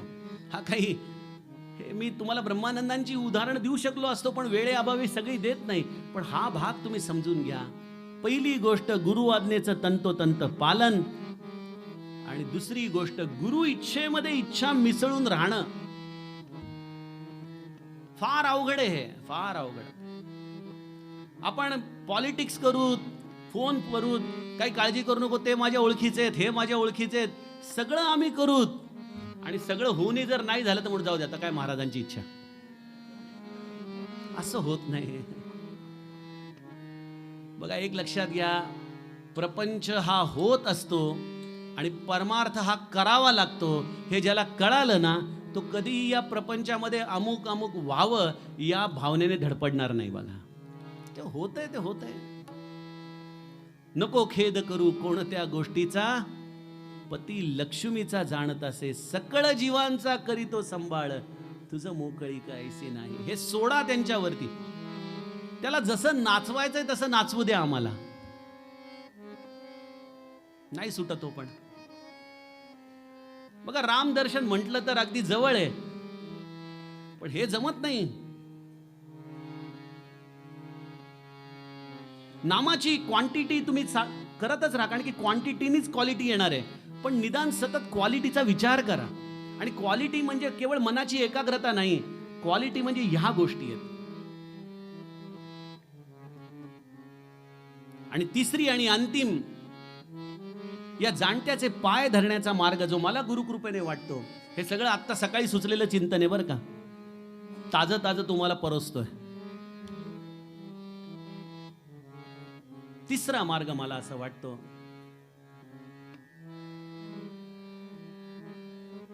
काही मंडळी इथं तो मार्ग अनुसरतात, मला फार आनंद वाटतो. बघा, तुम्हाला किती साधन जमते तो भाग वेगळा, पण एक गोष्ट तर तुम्हाला आत्ता लगेच या क्षणी अंगीकारता येईल, संपूर्ण शरणागती. बस, संपूर्ण शरणागती.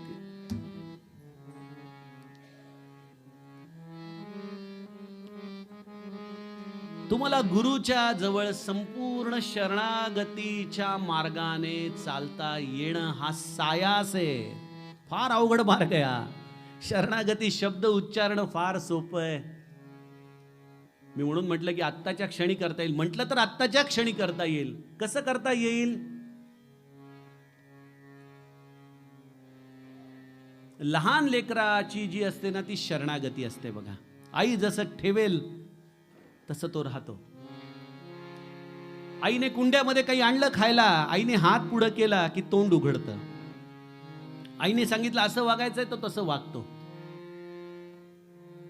म्हणून श्री महाराज म्हणतात, भगवंताकडे लहान मूल होऊन जा तुम्ही. ही बुद्धी ब्रह्मानंदाने का काढायला सांगितली श्री महाराजांना? का?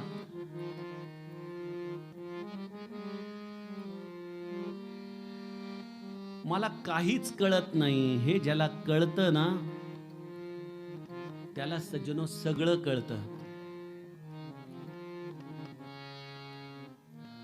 आणि यासाठी शरणागती शिवाय मार्ग नाही. ठेविले अनंते तैसेची राहावे, चित्ती असू द्यावे समाधान. हा प्रपंच जीवा कर्मयोगे जनी जन्म झाला, हे लक्षात ज्याला आलं ना, तो कधी जास्त खटाटोप करणार नाही. हे सगळं कर्मयोगाने आपणच केलेल्या कर्माचं फळ आम्हाला मिळतंय. आपण कशाला भगवंताच्या माथ्यावर मारतो, महाराजांच्या माथ्यावर मारतो, रामाच्या माथ्यावर मारतो? रामायणामध्ये रामाने स्वतः सांगितलं, काल ही कर्म ही ईश्वर ही मिथ्या दोष लगाई. काळावरती, कर्मावरती किंवा ईश्वरावरती मनुष्य खापर फोडतो. आज तुम्ही जे काही आहात ते सगळं तुमच्या कर्माचं, प्रारब्धाचंच तुम्हाला येणं आहे. आणि हे आम्हाला कळत नाही. आम्हाला असं वाटतं की कुठल्या तरी संत सत्पुरुषाने डोक्यावर हात ठेवावा आणि हे सगळे कष्ट निवारण दूर करावे. त्यांना शक्य आहे, लक्षात घ्या, त्यांना शक्य आहे, नाही असं नाही. पण तुम्ही ते मागून एक फार मोठा घाट्याचा सौदा करता. कारण ते भोग तुमच्यासाठी सद्गुरू मागं पुढं करतो, पण ते भोग भोगण्यासाठी पुन्हा पुढच्या जन्मात यावं लागतं. तुका म्हणे मज या सर्वांचा कंटाळा, या सगळ्याचा कंटाळा यायला पाहिजे आपल्याला.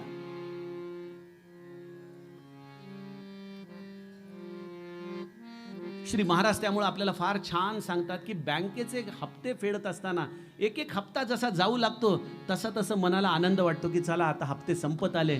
आणि शेवटचा हप्ता झाला की आपण आपल्या घरी आल्यावर पत्नीला म्हणतो, जरा शिरा कर ग, झाला शेवटचा हप्ता फिटला बरं. सज्जनो, हा देहभोग हा देखील असाच हप्त्यांचा चाललेला धंदा आहे आपला. काही ठराविक वर्षाचा कालावधी दिलेला आहे लोन रिपेमेंटला, आणि बँक तरी डिक्लेअर करते, इथं डिक्लेअरही करत नाहीत. भरता न भरता निमिष. त्यामुळे या जन्मात जे घडतंय ना ते सगळं आपले हप्ते आपण परत करत आहोत. आपल्या दुःखावरती देखील हसायला शिका, हे शरणागतीचं मर्म आहे बघा. आनंदाने राहायचं, कारण की आपल्या गुरुला आवडतं आनंदात राहायचं.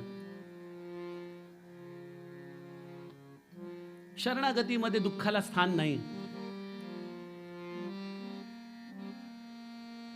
ही शरणागतीची अवस्था म्हणजे एक प्रकारे आपल्या बुद्धीला संपूर्णपणे त्यांच्या चरणी ठेवून देणं, आणि ते ठेवतायत त्या स्थितीमध्ये आनंदात राहणं, ही शरणागती आहे. ज्याला सायास लागतात बघा, सायास लागतात. स्वीकारणं फार अवघड आहे. गुरुची इच्छा अत्यंतिक अवघड आहे.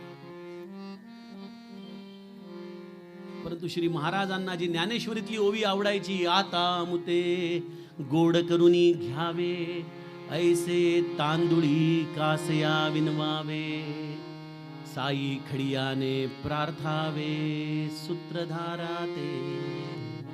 कटपुतली चालवणाऱ्यांनी, कटपुतल्यांनी कधी वरती डोकं करून विचारलंय का की अरे बाबा चांगलं नाचवा, आमच्या इज्जतीचा प्रश्न आहे. इज्जत त्याची पण आलाय. लोक कटपुतल्यांचा खेळ बघतायत. शरणागती म्हणजे त्याच्या हातातली कटपुतली होणं आहे. नीट नाचव हे म्हणणं देखील, नीट नाचव हे म्हणणं देखील शरणागतीच्या विरुद्ध आहे की नाही सायास?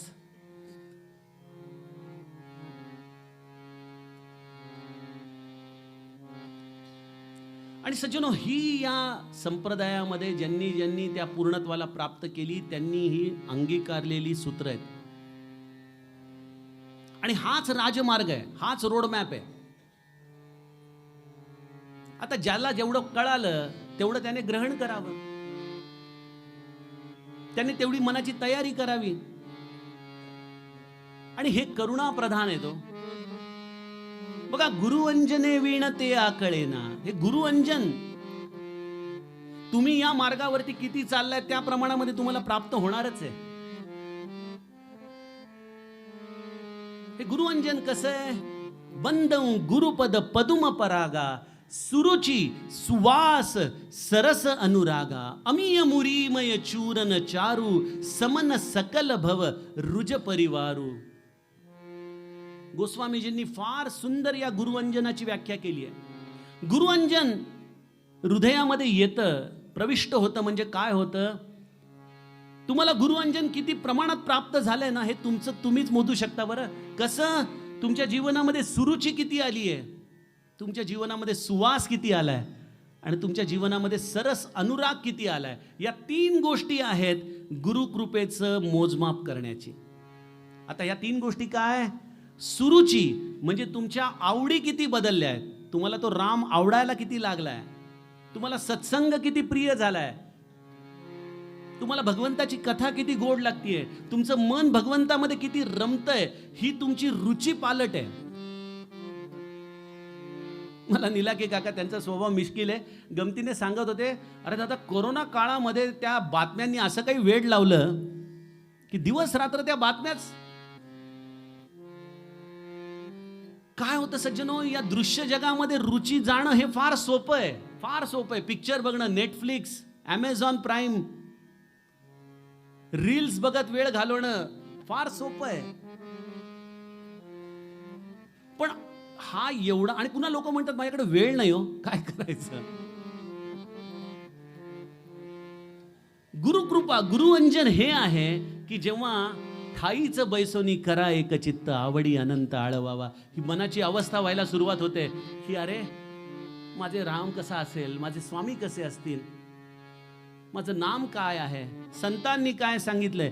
हा रुची पालट जेवढ्या प्रमाणात आतमध्ये व्हायला लागेल, जेवढं जेवढं दृश्याचं प्रेम कमी व्हायला लागेल, जेवढी जेवढी प्रपंचाची आसक्ती कमी व्हायला लागेल, समजून घ्या गुरु अंजनाचा प्रकाश सुरू झालाय जीवनात यायला. आणि ती अवस्था निरंतर होणं म्हणजे रामदर्शन आहे. आमचं कसं आहे, त्या माशीसारखं आहे, मिठाईच्या दुकानामध्ये मिठाईवर पण जाऊन बसते आणि थोड्या वेळाने बाहेर उकिरड्यावर पण बसलेली असते. हे मानवी मन असं आहे, थोडा वेळ रुची पालट म्हणून इथं येतं आणि बहुतांश वेळ तिथंच बसलेलं असतं. तसं होता कामा नये. ही सुरुची येते जीवनामध्ये, खरा रस कळतो आम्हाला. साधू कोई ऐसा सद्गुरु मोही भावे, राम नाम का भर भर प्याला, आप पिये मोही पिलावे. स्वतःही पितोय आणि मला देखील पाचतोय राम नामाचा हा प्याला, असा मला सद्गुरू. आणि खरोखर तो तर निरंतर राम रस पितोच आहे. ती सुरुची आमच्या जीवनात येते. हा गुरुअंजन आपल्या जीवनात आल्याचा पहिला गुणधर्म आहे. दुसरा गुणधर्म आहे सुवास. सुवास म्हणजे समाधान. प्रत्येक प्रसंगामध्ये तुम्हाला तुमचं समाधान मेंटेन करता आलं तर सज्जनो, ही समजावं गुरु अंजन तुमच्या जीवनामध्ये आल्याची घटिका आहे.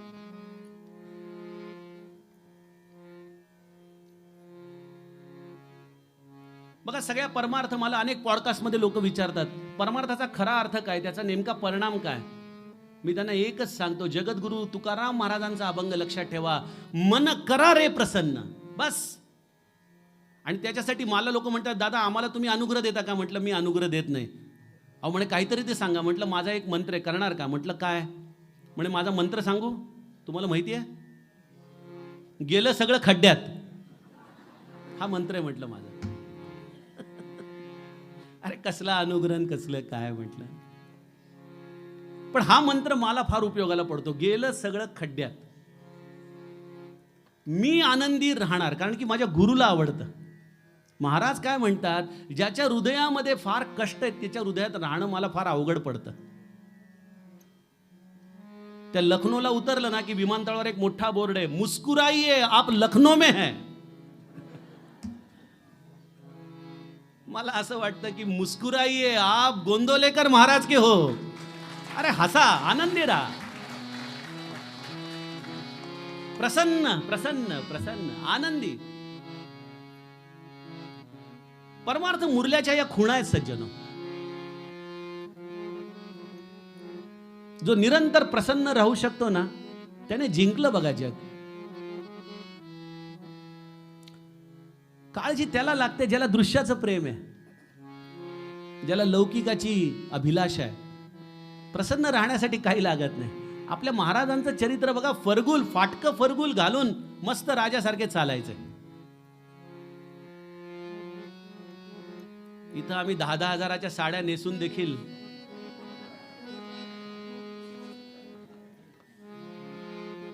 प्रसन्न प्रसन्न प्रसन्न. आपल्या गुरुकडून खूप शिकण्यासारखं आहे. आणि मी म्हणतो ना, बाकी सायास सोडून द्या, हा सायास करा. काहीही झालं तरी मी आनंद माझा विकणार नाही, हा सायास करा. I will remain happy because my guru wants me to be happy. माझ्या गुरुला मी आनंदी हवाय, मी आनंदीच राहणार.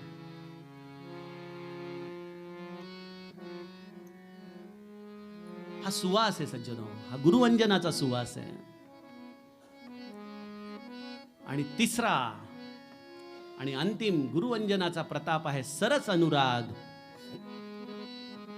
सरस अनुराग, सरस नित्य दिन दिन बढ़त सवायो, पायो जी मैंने राम रतन धन पायो. या मीराबाई सारखा हा मनाचा भाग निर्माण होणं, सरस अनुराग. किती ऐकू माझ्या गुरुबद्दल, किती ऐकू नामाबद्दल, किती ऐकू रामाची कथा, किती घेऊ नाम. आता माझ्या कानाला ना दुसरं काही गोडच वाटत नाहीये. वेड लागलं पाहिजे सज्जनो. बघा, कुठलाही संशोधन हे वेडाशिवाय होत नाही. आपण त्या एडिसनच्या कथा ऐकतो, या सगळ्यांच्या कथा ऐकतो, याच्यामध्ये एक लक्षात घ्या, या संशोधकांना वेड लागलं तेव्हा त्यांना ते संशोधन करता आलं.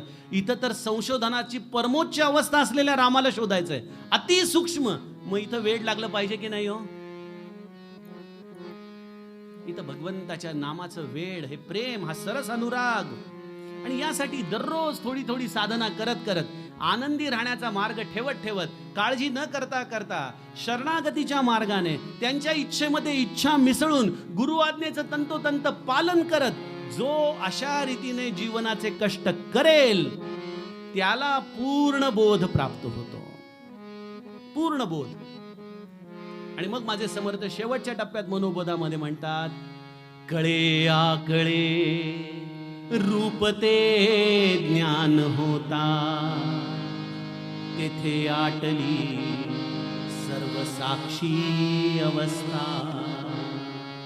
मनाऊन मनी शब्द कुंठित राहे,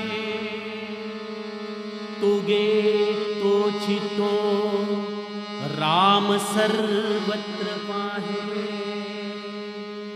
तो गे तोची तो राम सर्वत्र पाहे. कळे आकळे रूप ते ज्ञान होता. कळे आकळे, काय सुंदर शब्द आहेत. अनुभूती येते. रूप ते ज्ञान होता. ज्ञान होतं गुरुवंजनाने. हा सुरुची सरस अनुराग आणि हा सुवास आम्हाला एका टप्प्यावरती असा एखादा बिग बँग व्हावा, त्याप्रमाणे अंतःकरणात देहबुद्धीचा स्फोट करतो आणि ज्ञानाची दीप्ती प्रगटते. कळे आकळे रूप ते ज्ञान होता, तेथे आटली सर्व साक्षी अवस्था. मी त्या रामाला बघतोय हे देखील त्रयस्थच झालं ना. मी राहतोच आहे तिथं. तेथे आटली सर्व साक्षी अवस्था. आणि मन काय होतं? मनाऊन मनी, मनाचं उन्मन होतं. शब्द कुंठित राहे, तिथं शब्द कुंठून जातो, बोलता येत नाही. तो गे तोची तो राम सर्वत्र पाहे. ही अनुभूती आहे सज्जनो आत्मसाक्षात्काराची. पण ती अनुभूती येते म्हणे दास सायास त्याचे करावे, जनी जाणता पाय त्याचे धरावे. गुरु अंजने वीण ते आकळेना, जुने ठेवणे मीपणे ते कळेना. जय जय